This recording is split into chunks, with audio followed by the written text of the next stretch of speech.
All right. Law 360 reports that Marriott International disclosed Friday a data breach impacting 500 million guests of its Starwood properties. Hackers likely lifted a bevy of travel details that could be used to orchestrate further attacks. This got the attention of the UK's Data Protection Commissioner, Attorneys General from Maryland, New York, Pennsylvania, Texas, Massachusetts, hotel patrons Harry Bell and Edward Claffey filed a class action lawsuit. It says right up here, this is for negligence per se, breach of confidence, deceptive and unfair trade practices.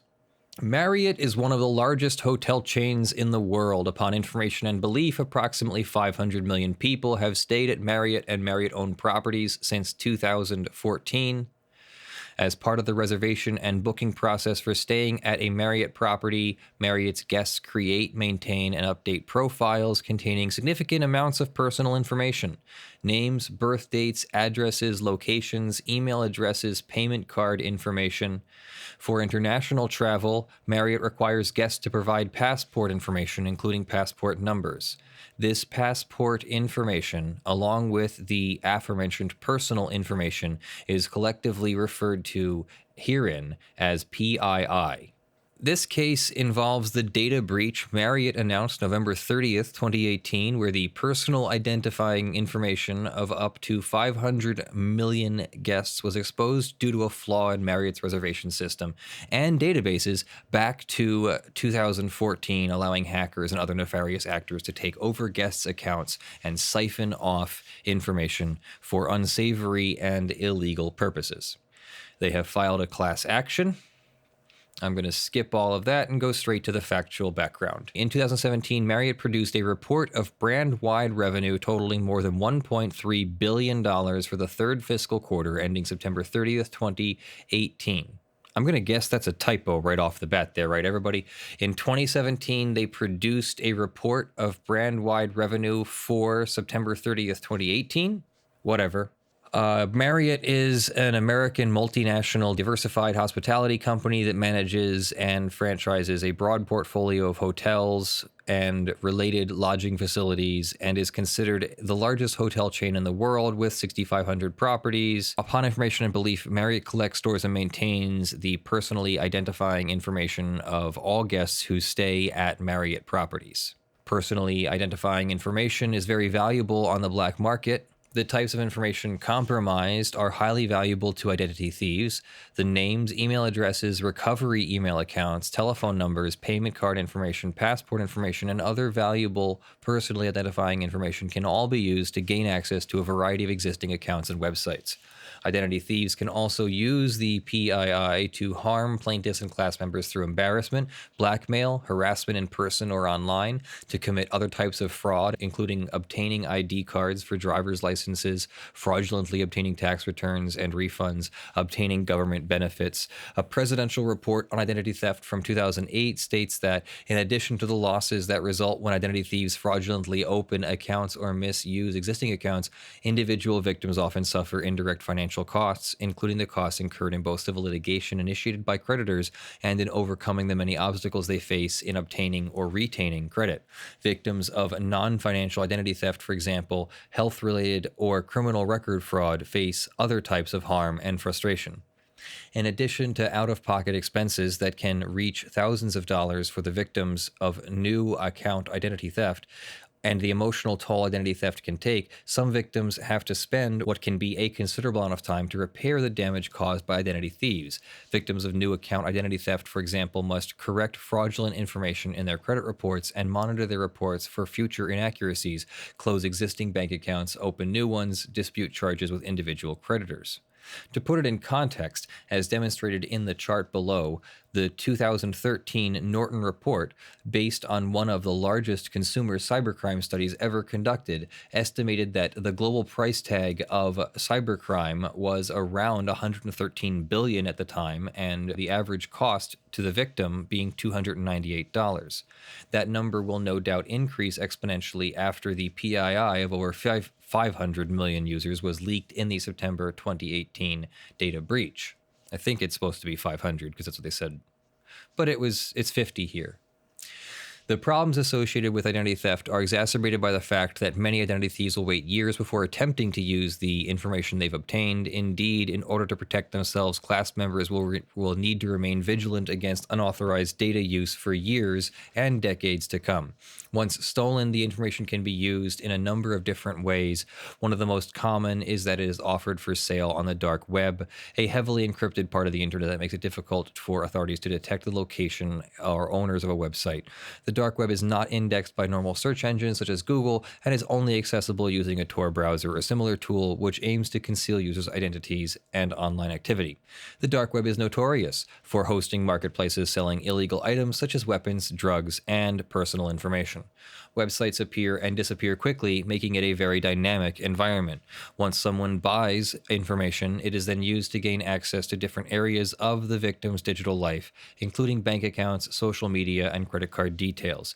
During that process, other sensitive data may be harvested from the victim's accounts, as well as from those belonging to family, friends, and colleagues. So skipping a little bit here, Marriott revealed a previously unreported attack on its network exposing the information of 500 million individuals, stemming from an internal security tool regarding an attempt to access the Starwood guest reservation database.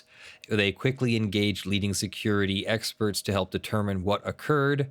During the investigation, beginning September 8th, 2018, Marriott learned that nefarious actors had access to the guest reservation database since 2014, unfettered and allegedly undetected for 4 years.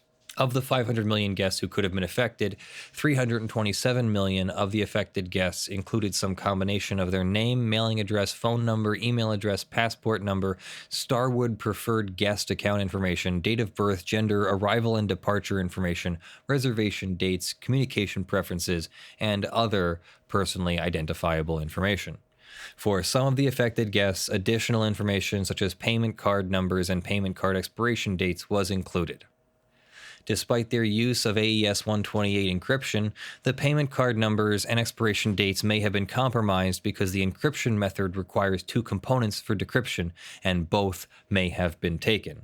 For the remaining 173 million affected guests, the information was limited to name, mailing address, email address, and other information that Marriott has not expanded upon or provided more details, leaving consumers without full knowledge of the extent of the breach of their information. Marriott does not know or did not know the origin of or identity of the hackers. Then they say that they failed to comply with Federal Trade Commission requirements, establishing security standards and recommendations to temper data breaches, and that includes some guidelines as to what to do when you are a victim of a data breach. The FTC says that the need for data security should be factored into all business decision making. And then there are various recommendations here. A business should protect personal customer information that they keep, properly dispose of personal information that is no longer needed, encrypt information stored on computer networks, understand their network's vulnerabilities, implement policies to correct security problems, recommend use of intrusion detection systems, monitor incoming traffic for activity such as an intrusion, watch for large amounts of data being transmitted, have a response plan ready in the event of a breach. The FTC recommends companies do not maintain cardholder information longer than is needed for authorization of a transaction. And they have brought enforcement actions against business for failing to adequately and reasonably protect customer data. And they go on to, the rest of this is pretty standard, that Marriott's data breach is large and people will be affected for a long period of time, and they should have a remedy. And they should have a remedy as a class. We're not going over what a class action is. Marriott offered free credit monitoring. They're saying that that's not adequate, and they are instead asking to be represented by a class or as a class, and claiming that Marriott was negligent, that Marriott was also negligent per se, which means that if they broke the law regarding the FTC's practices affecting commerce, including unfair practices by businesses or the failure to use reasonable measures to protect personally identifiable information, then they're automatically negligent if the FTC found them liable for that. Breach of confidence is an interesting one. Let's see. Have explicit and implicit understanding that defendant would take precautions to protect their personally identifiable information, that they received in confidence plaintiff's information, and they failed to prevent, detect, or avoid the data breach, and that this violates Maryland's Consumer Protection Act, and they ask for a damage award. So that's the Marriott class action complaint. So if you were a victim of that, you may be represented by this class, and you should look out for a postcard eventually, or some kind of alert, maybe via email, that says you could be a member of this class and giving you an option to opt out. Now, that class has not been certified yet. It's just been filed literally 2 days ago. So we have to wait to see, and I'm not saying that you're automatically going to be remedied by that class action lawsuit. So you should watch that. Not me, because I'm probably never going to say anything about it again unless something else interesting happens with it. That's a really big class, though. 327 up to 500 million people. Yeah. That's one of the biggest classes I've heard of. Yeah, and these data breaches do actually lead to people's identity theft. Twice this year, I have had people try to break into my email accounts or break into other accounts. They send mass emails, like thousands of emails, signing you up for various services, and then certain ones are insecure and will say, "We're sorry, you can't sign up for this service using that email address. You already have an account here." Well, that opens up an attack vector right there, because now that person knows they have a valid email address for an account at that place. They can even attack people individually if they want.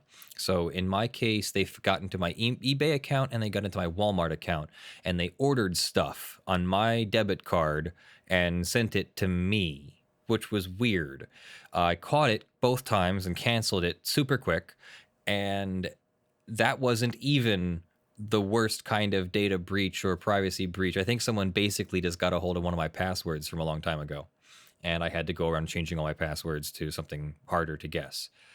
And that's without having all that information that was allegedly available to the breachers or hackers of the Marriott thing. I kind of wonder. So hear me out here. This is not a desire. This is a hypothetical. This is not my personal wish or anything. But I wonder if the people / hackers / criminals / whatever who are trying to make all this information free and trying to, basically steal from the system as much as possible, because this kind of identity theft and all that is terrible. But again, nobody's really dying. I'm sure someone could construct a hypothetical, and I'm sure someone somewhere has had it happen at the wrong time of their life that something bad could have happened, or maybe even did. But I mean, in general, identity thieves are not out there killing people wantonly or something like that. So again, it's financial damage, it's a hassle, and it should be remedied. But I kind of wonder if like what's the end game here? Where does society go in this? Is it going to be are we always going to be playing a cat and mouse game of trying to protect people from hackers, or are we going to find a way to just shut down all anonymity whatsoever? Or is it going to be the opposite? Are we going to find some way to live in a socialized society, or not communist, but socialized society? You can't say certain words, right? But socialized society where there's at least some basics for everybody, and naturally people will just want to stop stealing from each other because it's easier to go make your own money or go make your own thing or go be a positive contribution to society than it is to do it in some sort of illegal way. It's I think it's an interesting question. What kind of a compensation do you think we're going to get from Marriott in this case if it does go, get the class is approved and they win? What kind of pot? Like billions, you think? Well, yeah, it would probably be billions, but how much of that is going to go to the class representatives' lawyers, who are, by the way, Murphy, Falcon and Murphy, and Morgan and Morgan.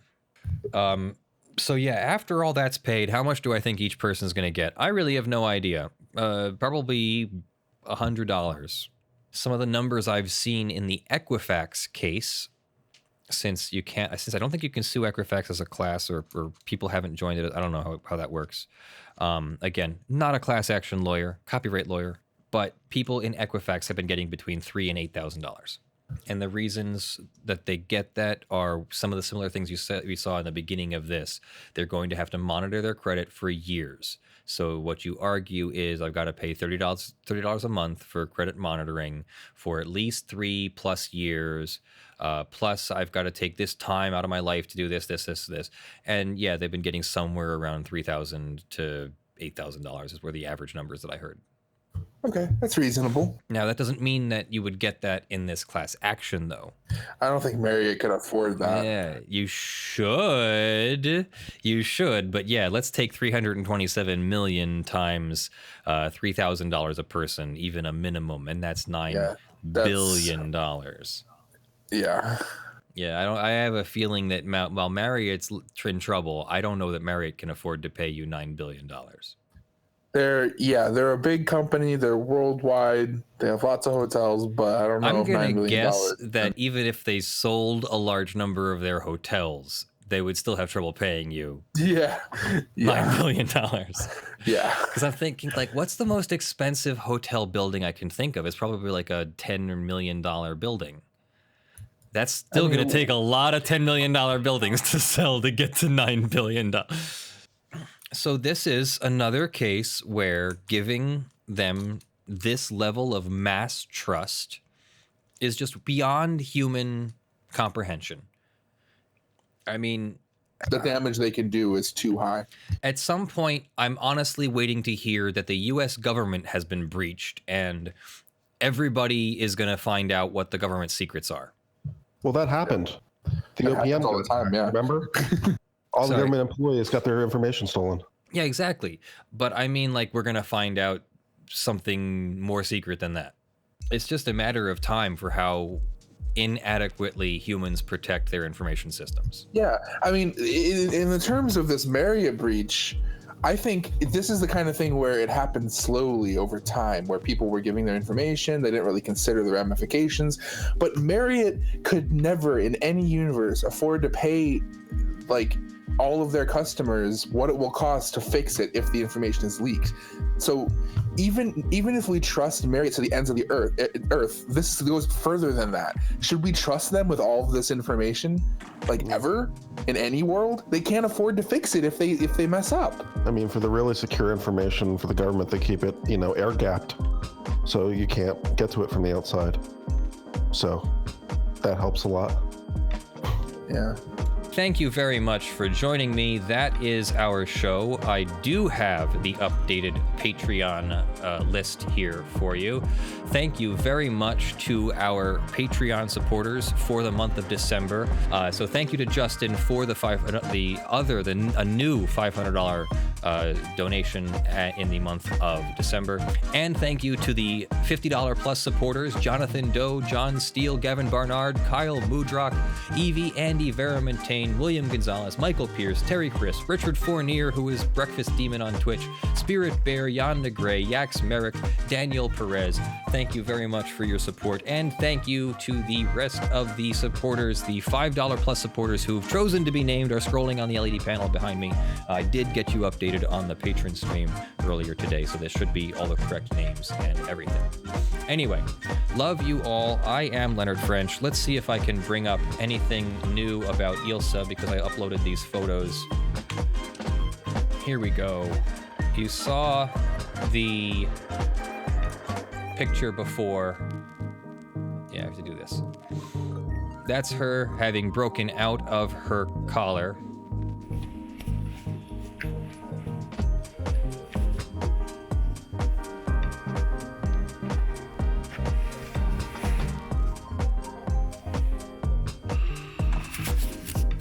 How are you guys? She's depressed because she doesn't want to go home. She likes it here. She likes it here. She doesn't want to go home. it's boring at home, and the reason it's boring at home is because she's been injured since February of last year. So of course it's boring at home. We haven't been doing a whole lot of hard playing, have we? But now you will be able to when you heal. Cool. Look at these ears. Somebody really doesn't want to go home. She is a good girl. She's a good girl. You don't have to worry about going home. It's okay. You're coming back. Nico is just happy to do whatever anybody's doing. Hi, honey. How are you? Hi. Well, you want to pick them up tomorrow? I mean, I can. Oh shit, I was supposed to go to the post office tonight. I have to go to post office tomorrow anyway now, because I've missed the post office tonight. Drove here instead.